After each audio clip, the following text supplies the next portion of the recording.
아주 더운 여름날 갑자기 햇밀장에 갔어요. 갈까 말까 고민하다 너무 늦게 출발해서 갔더니 거의 파장 분위기. 일찍 왔으면 식사빵도 구경하고 사오려고 했는데 그냥 오기 아쉬워서 밤잼을 올린 와플을 사 먹고 돌아왔어요. 내년을 기약합니다. 동네 채소 가게에서 무, 양배추를 사오는 바람에 갑자기 많은 요리를 하게 된 날입니다. 깍두기, 생채도 담그고 샐러드에 들어갈 비트도 찌고 당근 라페, 사우어크라우트, 제육볶음까지 오후 내내 음식만 한 것 같아요. 깍두기 담글 무를 썰고 소금을 뿌립니다. 잘 섞이게 해주고 설탕을 넣고 다시 흔들면서 고루 섞어줍니다.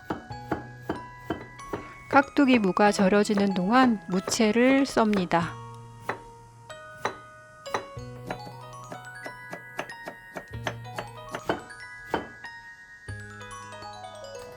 썬 무채를 볼에 담고 역시 소금, 설탕으로 절입니다.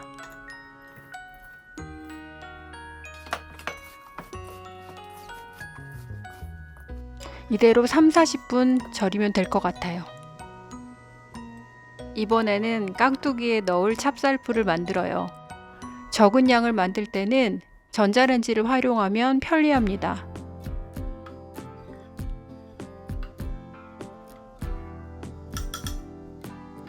어느 정도 농도가 나왔다면 설탕, 고춧가루를 넣어서 1차 양념을 준비해 둡니다. 무생채가 잘 절여졌기 때문에 고춧가루, 새우젓, 그리고 매실액, 마늘을 넣고 잘 버무려서 1차 간을 봅니다.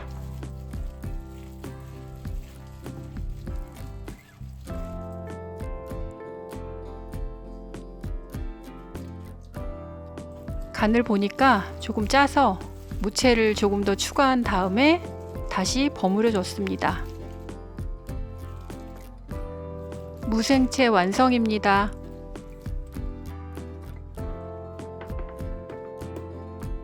김치를 담그고 있는 중간중간 비트가 잘 쪄지고 있는지 확인합니다. 절여진 무를 채반에 받쳐 물기를 빼고 고춧가루를 버무려 색을 냅니다. 그 다음 아까 준비해 놨던 양념을 붓고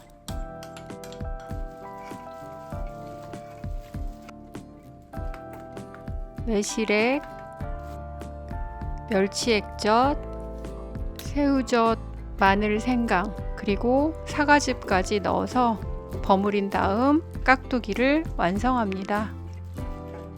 이번에는 당근 라페를 만듭니다. 감자칼로 얇게 썬 당근은 미리 소금에 절여 물기를 꼭 짜냈고 홀그레인 머스터드, 레몬즙, 알룰로스, 올리브 오일을 넣어 버무리면 됩니다. 사우어크라우트를 만들기 전 양배추 무게의 2%가 되는 소금을 준비합니다. 그런 다음 씻어놓은 양배추를 1cm 너비로 썹니다.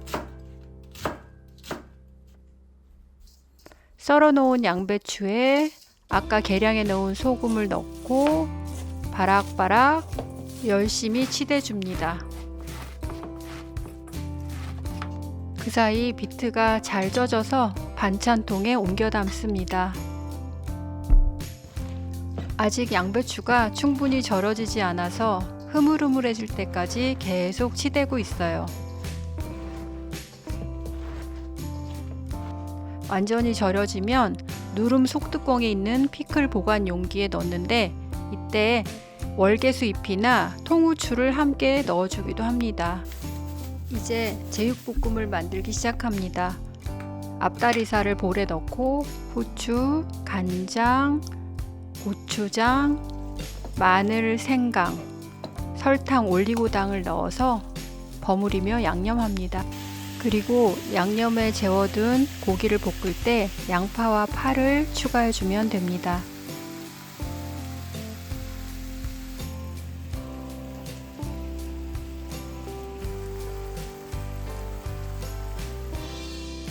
제육볶음이 완성되었습니다. 오늘의 마지막 요리로 저녁 식사로 먹을 샐러드를 만듭니다. 이번 여름에 자주 해먹은 샐러드인데 들어가는 재료를 미리 준비해 놓으면 빠르게 만들 수 있습니다. 천도복숭아를 잘라 넣고 미리 삶아 놓은 병아리콩, 오이, 그리고 아까 쪄둔 비트를 몇 조각 잘라 넣고 당근 라페, 그리고 생야채에 약간의 그 부족한 소금을 추가한 다음 잘게 썰어둔 양파, 후추, 발사믹 식초,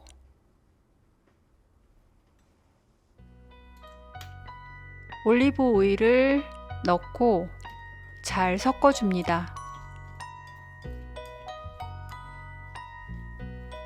부족한 단백질을 위해 삶은 계란까지 추가하면 샐러드 완성입니다. 며칠 후 깍두기 모습입니다. 맛있게 잘 익었네요. 흔상흔상이라는 중국 드라마를 보다가 여주인공이 술을 놓은 에코백을 맸는데 너무 예뻐 보여서 직접 만들기로 했습니다. 에코백 패턴은 행복한 가방 만들기 책을 참고했어요. 맨 왼쪽 가방입니다. 리넨 원단을 재단한 다음 겉면에 꽃송이 6개를 그리고 술을 놓습니다. 히구치 유미코의 자수시간에 나오는 스프링 무드 도안을 사용했어요.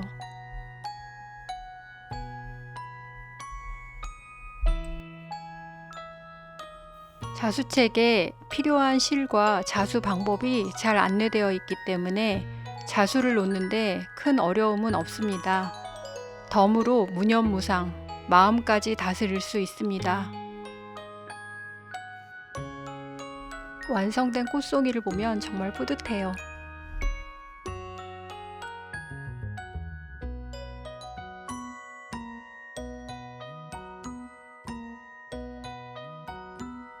어느새 자수가 완성되었습니다. 손바느질로 가방을 완성했고요. 나중에 세탁소에 가서 창구멍과 어깨선을 미싱으로 한번 박아달라고 할 예정입니다.